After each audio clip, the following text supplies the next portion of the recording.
Good morning friends. आज के हमारे इस video engineering mathematics for grade में टॉपिक है मैट्रिक्स ऑपरेशंस। अब तक हमने टाइप्स ऑफ मैट्रिक्स और मैट्रिक्स क्या है वो देख लिया है। अब second most important thing is matrix में कौन से ऑपरेशंस परफॉर्म कर सकते हैं। बेसिकली जैसे बाकी सारे वेरिएबल्स में ऑपरेशंस परफॉर्म होते हैं, वैसे ही मैट्रिक्स में भी बेसिक चार ऑपरेशंस परफॉर्म होते हैं, namely addition, subtraction, multiplication and division. Okay, and one important thing is matrix operation में division को inverse माना जाता है। Inverse of any matrix is nothing but its division. Okay, तो वो मैं आएगा तब explain करूँगा, but starting with the addition.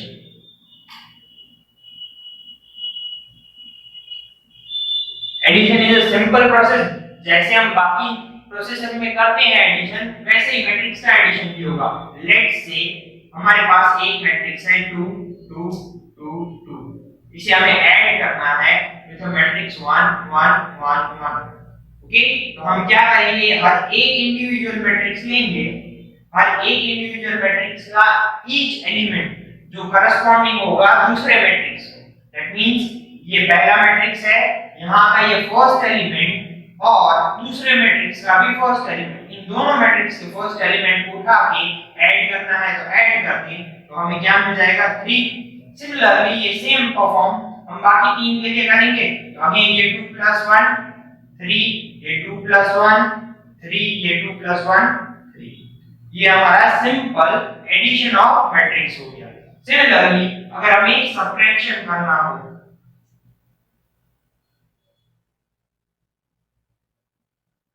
अगर सब्ट्रैक्शन करना हो दैट मींस अगर अगेन मैं एग्जांपल में सेम चीज लूं, मेरे पास मैट्रिक्स 2 2 2 2 है और अब मुझे इसे सब्ट्रैक्ट करना है 1 1 1 1 से। ओके, तो सेम चीज होगी। यहां पे अगर पहला एलिमेंट लिया तो यहां भी पहला एलिमेंट लेंगे, तो 2 - 1 will be 1, again 2 - 1 will be 1, 2 - 1 will be 1, and वैसे ही हमारा मैट्रिक्स सब्ट्रैक्शन का आंसर 1 1 1 1 आ जाएगा। क्लियर? ये बेसिक दो ऑपरेशंस थे, addition and subtraction for matrix. Okay, अब जो third and most important operation है वो है मल्टीप्लिकेशन। सी, अगर हम मल्टीप्लिकेशन देखें, मल्टीप्लिकेशन ऑफ मैट्रिक्स, अब मल्टीप्लिकेशन देखें तो एग्जांपल में मैं आपके सेम एग्जांपल लूं, तो 2 2 2 2 एंड 1 1 1 1। वी नो मल्टीप्लिकेशन को एक डॉट से या एक से शो किया जाता है। अब अगर मुझे मल्टीप्लाई करना है इन दोनों टर्म्स को, तो मुझे एक क्राइटेरिया ध्यान रखना पड़ेगा, क्या कि हम हमेशा मैट्रिक्स मल्टीप्लिकेशंस रोज इनटू कॉलम्स करते हैं, रो इनटू कॉलम। ओके, तो जो भी हमारा पहला मैट्रिक्स है इसकी रो को उठाएंगे, इसमें से हम रो उठाएंगे। तो यहाँ पे दो रोज हैं, नेमली R1 R2, ये दो रोज हमारे पास अवेलेबल है। और जो सेकंड मैट्रिक्स है इसमें से हम उनकी कॉलम्स उठाएंगे, ये मेरी C1, ये मेरी C2। ओके, और हम मल्टीप्लाई कैसे करते हैं, रो इनटू कॉलम करते हैं। आप देखो तो ये दोनों 2x2 मैट्रिक्स हैं, क्योंकि रोज भी दो हैं, कॉलम्स भी दो हैं, इसमें भी रोज भी दो होंगी, कॉलम्स भी दो होंगी। तो मल्टीप्लिकेशन मुझे कैसे करना होगा, अगर मैंने अपने पहले मैट्रिक्स को रो में कंसीडर किया है तो यहाँ का फर्स्ट 2 वो मल्टीप्लाई होगा यहाँ के फर्स्ट 1 से। दैट मींस अगर मैं इन्हें फॉर्म में लिखूं जो फॉर्म यहाँ पे लिखा गया है, तो मैं पहले क्या करूंगा, R1 को मल्टीप्लाई करूंगा C1 से, यहाँ पहले C1 R1 आ जाएगा। ओके, अब अगर मुझे राइट साइड दैट मींस यहाँ वाला मैट्रिक्स ढूंढना है तो मुझे क्या करना है, अपनी कॉलम चेंज करनी है। अगर कॉलम चेंज करूंगा तो मेरी रो तो सेम रहेगी बट कॉलम सेकंड आ जाएगी, तो ये बन जाएगा C2 R1। ओके, क्योंकि पहली रो है। सिमिलरली अगर मैं रो को चेंज करता हूं, ये ऊपर पहली रो है, नीचे रो को चेंज करता हूं, तो ये R2 आ जाएगा दोनों में। Okay, and for first column ये होगा मेरा C1, फॉर सेकंड कॉलम ये होगा मेरा C2। ओके, तो ये पता चला। तो अब इसमें अगर मैं अपनी न्यूमेरिकल वैल्यूज डालूं, तो लेट्स से मैंने इसमें अपनी न्यूमेरिकल वैल्यूज डाली, तो 2 into 1 will be 2 plus 2 into 1 will be 2। Okay, ये हमारा पहला C1R1 बन गया। अब मुझे सेकंड इसके राइट साइड में जाना है, तो मुझे कॉलम 2 सिलेक्ट करनी पड़ेगी। अगेन 2 into 1 2, 2 into 1 2, ये भी हो जाएगा 2 plus 2। सिमिलरली अगर मैं रो चेंज करूं, तो मुझे यहां से अपनी रो चेंज करनी पड़ेगी। अगेन 2 into 1 2 into 1, और अगेन यहां पे मैं अगर कॉलम चेंज करूं, तो 2 into 1 2 into 1। मेरा आंसर क्या आ गया? 4 4 4 4। ये क्या आ गया? मेरे मैट्रिक्स मल्टीप्लिकेशन का आंसर आ गया। Okay, matrix multiplication I think अभी भी थोड़ा कंफ्यूजिंग है। चलो और एक एग्जांपल देके मैं समझा रहा हूं। a bit real life example we can say। Okay, अब ये रियल लाइफ एग्जांपल के लिए हम एक एग्जांपल ले रहे हैं fast food store.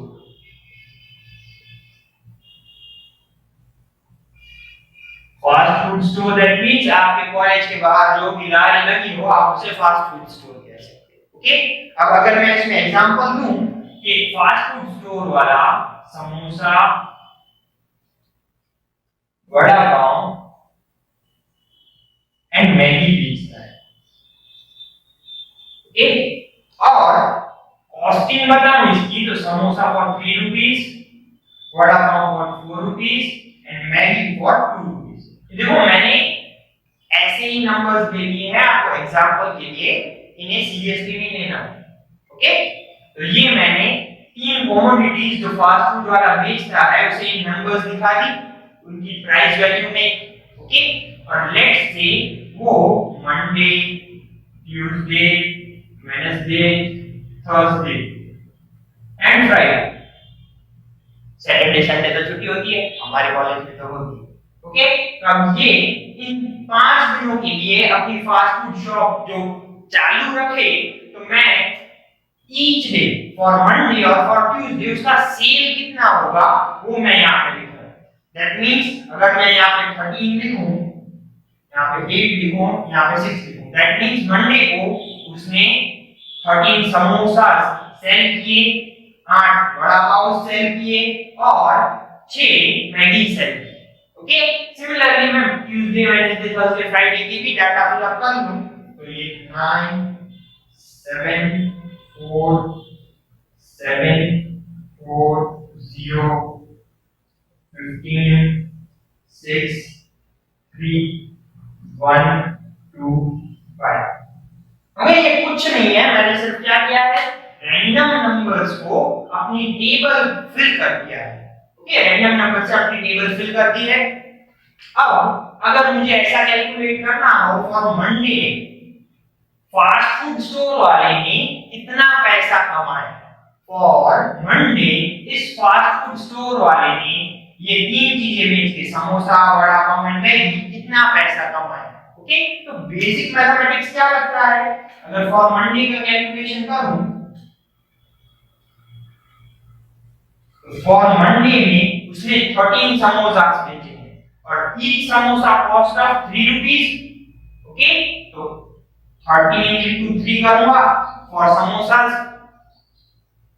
Okay, second उसने क्या बेचा है, वड़ा पाव, कितने 8, और each vada pav cost of 4 rupees, तो वो ऐड हो जाएगा, कितना हो जाएगा 8 into 4, ये किसके लिए, वड़ा पाव के लिए। सिमिलरली 6 मैगीज बेची हैं, ईच कॉस्ट ऑफ 2 रुपीस, तो 6 into 2 ये हो जाएगा मैगी के लिए। तो इंडिविजुअली अगर मैं मंडे का टोटल सेल्स देखूं इस फास्ट फूड स्टोर का, तो कितना होगा, 13 3 जा 39 प्लस 4 8 जा 32 प्लस 6 2 जा 12, और इन तीनों का अगर मैं एडिशन करूं तो 83 रुपीस आ रहा है। दैट मींस मंडे की उसकी सेल्स कितनी हुई होगी, 83 रुपीस। ओके, अब ये सिमिलर कैलकुलेशन जो आपने मंडे के लिए किया, आप ट्यूसडे, वेडनेसडे, थर्सडे, फ्राइडे हर एक डे के लिए कर सकते हो। अंडरस्टूड? ओके, तो मैं अगर यहां पर उन सबका सिग्मा लिखूं, मंडे के लिए कितना आएगा 83 मैंने कैलकुलेट कर रखा है ट्यूसडे के लिए 63, वेडनेसडे के लिए 37, थर्सडे के लिए 75 एंड लास्ट फ्राइडे के लिए 21। ओके, अगर ऐसा सेल्स उसने एक वीक के लिए किया है तो इसका हम एनालिसिस मैट्रिक्स में इजीली कर सकते हैं। हमने क्या किया, बेसिक स्टैटिस्टिक्स की हेल्प ली for solving this problem. Okay, जो सेल्स करेगा फास्ट फूड स्टोर वाला, उसकी प्रॉब्लम या उसकी इनकम और डे निकालने के लिए हमने बेसिक स्टैटिस्टिक्स मेथड का यूज किया।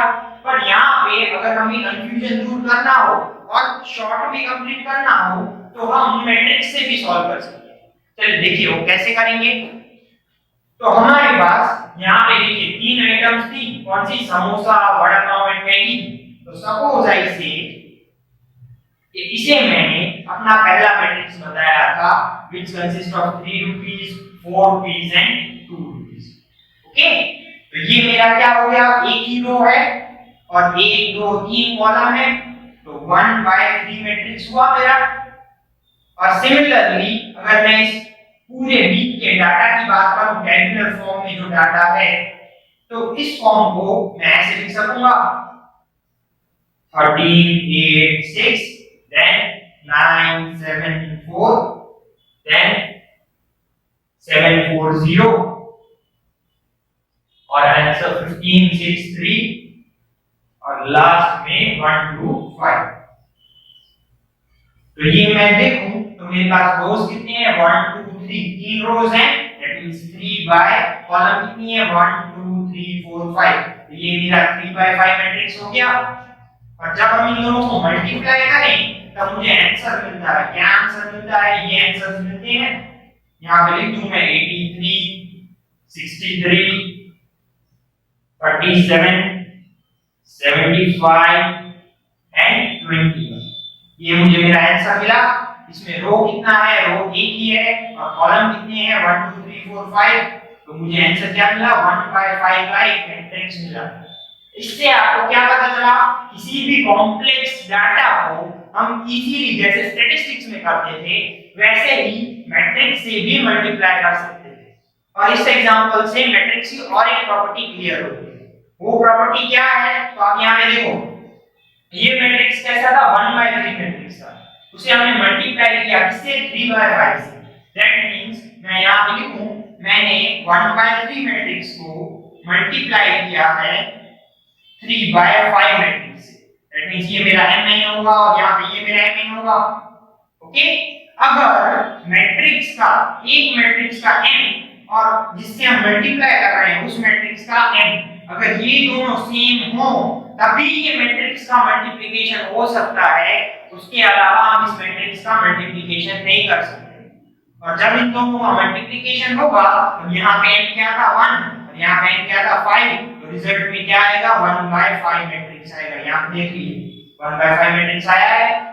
ओके, मल्टीप्लाई करने के लिए मैट्रिक्स को एक चीज खास ध्यान रखना, आप जब मैट्रिक्स का ऑर्डर देखते हो mn वाला, तब ये दोनों नंबर्स इनसाइड के दोनों नंबर्स हैं फॉर मैट्रिक्स मल्टीप्लिकेशन, वो सेम होने चाहिए। तब वो क्या हो जाएगा, उसका रिजल्ट ये आउटर साइड के जो दो नंबर्स हैं उस ऑर्डर की मैट्रिक्स में आ जाएगा। अंडरस्टूड? मैट्रिक्स मल्टीप्लिकेशन में मैंने क्या एक्सप्लेन किया कि सपोज आपका मैट्रिक्स ऐसा है 2 4 और आपको मल्टीप्लाई करना है 3 6 9 4 2 3 1 1 1। तो आप यहां देखिए इस मैट्रिक्स का ऑर्डर क्या है, एक ही रो है और दो कॉलम्स, दैट मींस 1/2 ऑर्डर है। और ये मैट्रिक्स देखिए तो यहां पे 3 रोज और 3 कॉलम्स, दैट मींस 3/3 का स्क्वायर मैट्रिक्स। तो अकॉर्डिंग टू मैट्रिक रूल्स ये क्या है, 1/2 को हम मल्टीप्लाई कर रहे हैं 3/3 से, व्हिच इज नॉट पॉसिबल। क्यों? क्योंकि ये 2 और ये 3 है। हम जब ये मल्टीप्लिकेशन ट्राई करेंगे तब हम क्या लेते हैं, अगर इसकी रो लें और इसकी कॉलम लें तो 2 मल्टीप्लाई होगा 3 से, 4 मल्टीप्लाई होगा 6 से, बट ये 9 को मल्टीप्लाई करने के लिए यहाँ पे कोई टर्म ही अवेलेबल नहीं है। इसीलिए ऐसे टर्म्स का मैट्रिक्स मल्टीप्लिकेशन पॉसिबल नहीं होगा। अगर यहाँ पे मैं सपोज कोई टर्म दे दूं, लेट्स से मैंने यहाँ सपोज टर्म दे दिया गया 5, तो ये क्या हो गया मेरा 1/3 मैट्रिक्स हो गया। अब अगर ये 1/3 होता तो ये दोनों टर्म्स मैच हो गए, तो इनका मैट्रिक्स मल्टीप्लिकेशन पॉसिबल होगा। और ये रिजल्ट क्या देगा, ये यहाँ पे पहला मैट्रिक्स 1 है और लास्ट मैट्रिक्स 3 है, तो इनका रिजल्ट 1/3 के मैट्रिक्स फॉर्म में आएगा। अंडरस्टूड। अब मैट्रिक्स मल्टीप्लिकेशन के लिए और एक इंपॉर्टेंट प्रॉपर्टी है जो क्या कहती है कि सपोज हमारे पास एक मैट्रिक्स है 2 0 4 1, इसे अगर हम मल्टीप्लाई करें 1 1 1 1 से, ओके, तो अब आपको बेसिक मैट्रिक्स मल्टीप्लिकेशन आता है। हम क्या करेंगे, इसकी रोज लेंगे r1 r2, इनकी कॉलम्स लेंगे c1 c2, ओके। अब अगर मैं इसका मल्टीप्लिकेशन कर रहा हूं तो मुझे पहली रो उठा के पहली कॉलम उठानी है, तो मुझे यहां का आंसर मिलेगा फर्स्ट डिजिट 2 into 1, मैं लिख लेता हूं आपके लिए 2 into 1 प्लस ये 4 into 1, पहला मिल गया। अब अगर मुझे कॉलम में चेंज करना है तो मैं कॉलम 1 से कॉलम 2 में जाऊंगा, दैट मींस मुझे यहां का आंसर मिलेगा। और रो में चेंज करना है, दैट मींस मैं रो 1 से रो 2 में जाऊंगा, तो मुझे यहां का आंसर मिलेगा। ओके, अगर मैं रो चेंज कर रहा हूं तो इसे मैं मल्टीप्लाई करूंगा अपनी फर्स्ट कॉलम से, क्योंकि कॉलम हमारी अभी भी फर्स्ट है, तो 0 into 1 प्लस 1 into 1। ओके, अब अगर मैंने कॉलम को चेंज की तो यहाँ पे फर्स्ट रो वाले कॉलम की बात की हूं, तो फर्स्ट रो फर्स्ट कॉलम आएगा, तो यहाँ पे आंसर क्या दे देगा मेरे को 2 into 1 plus 4 into 1, 2 into 1, sorry ये बात चल रहा, 2 into 1 प्लस 4 into 1। देखिए मैंने अपनी रो पहले ही रखी, कॉलम दूसरी चेंज कर दी, ये कॉलम 1 थी, ये कॉलम 2 स्टेट थे, तो ये कॉलम 2 को मल्टीप्लाई किया है 2 into 1 प्लस 4 into 1। सिमिलरली अगर मैं रो में नीचे जाऊं तो मुझे रो में नीचे जाना पड़ेगा 0 into 1 प्लस 1 into 1। तो अब मुझे इसका आंसर क्या मिला, तो यहाँ पे देखिए 2 into 1 2, 2 plus 1 2 plus 4 सॉरी 6, यहाँ पे 0 into 1 will be 0, 1 into 1 will be 1, 2 1s are 2 plus 4 करें तो 6, 0 1s are 0, 1 1s are 1। ये मेरे को 2/2 का मैट्रिक्स मिला। अब अगेन देखो ये क्या था, 2/2 मैट्रिक्स था, ये 2/2 मैट्रिक्स था, यहाँ पे ये दोनों 2 कॉमन हो गए, मुझे आंसर क्या मिलेगा 2/2 में मिलेगा, वो मिल गया। ओके, और सेकंड इंपॉर्टेंट प्रॉपर्टी इज चलो अब ये मैंने करके दिखाया, अब मुझे 1 1 1 1 मल्टीप्लाई बाय 2041 ये करके दिखाओ। ओके, इसका अगर मैं डायरेक्टली यहाँ पे आंसर लिखूं तो इसका आंसर कुछ ऐसा आएगा 2 1s are 2 plus 0 2। ओके, अगर नीचे जाओ 2 1s are 2 plus 0 2, यहाँ पे जाओ 4 1s are 4 plus 1 1s are 1, 4 plus 1 5, again नीचे जाओ 4 1s are 4, 1 plus 1 5। तो मुझे आंसर मिला 2/2 मैट्रिक्स का, बट आप देखो क्या आंसर आया 2 2 5 5, यहाँ क्या आया था 6 1 6 1। ओके, अब क्वेश्चन में एक चीज देखो, तो क्वेश्चन मैंने सेम रखा है 2401, यहाँ पे 2401 1 1 1 1 1 1 1 1, बट मैंने क्या जस्ट प्लेसेस चेंज किए हैं। अगर मैं इसे A बताऊं और इसे B बताऊं तो यहाँ पे ये मेरा A होगा और ये मेरा B होगा। ओके, तो ये दोनों इक्वल नहीं है, दैट मींस इन दोनों के मल्टीप्लिकेशन करने के बाद जो आंसर्स आ रहे हैं वो इक्वल नहीं आ रहे। दैट मींस क्या, हमने अभी तक जो मैथ्स में रूल्स पढ़े हैं वो रूल्स क्या पढ़े कि अगर हम 2 into 5 करें तो 10 आएगा और 5 into 2 करें तो भी 10 आएगा। हम नंबर्स को सीधा मल्टीप्लाई करें या उल्टा मल्टीप्लाई करें आंसर सेम आएगा। सिमिलरली एडिशन में भी था 3 plus 2 5 होगा और 2 plus 3 भी 5 होगा। इसे हम पॉपुलरली क्या कहते थे, अपनी कम्यूटेटिव प्रॉपर्टी कहते थे।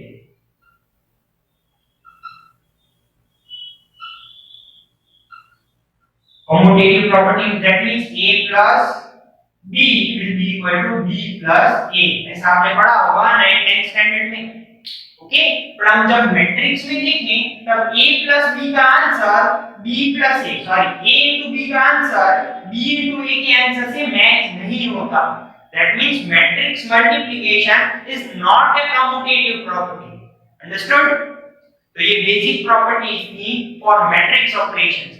बाकी बचा मैट्रिक्स डिवीजन। तो जनरली मैट्रिक्स डिवीजन क्या होता है, जैसे आपने यहाँ पे देखा, क्या अगर 5 डिवाइड बाय 5 करो तो आपको आंसर क्या मिलेगा, 2 मिलेगा। ओके, अब इसे मैं कैसे लिख सकता हूँ, इसे मैं ऐसे लिख सकता हूँ 10 into 1 by 5 is equals to 2।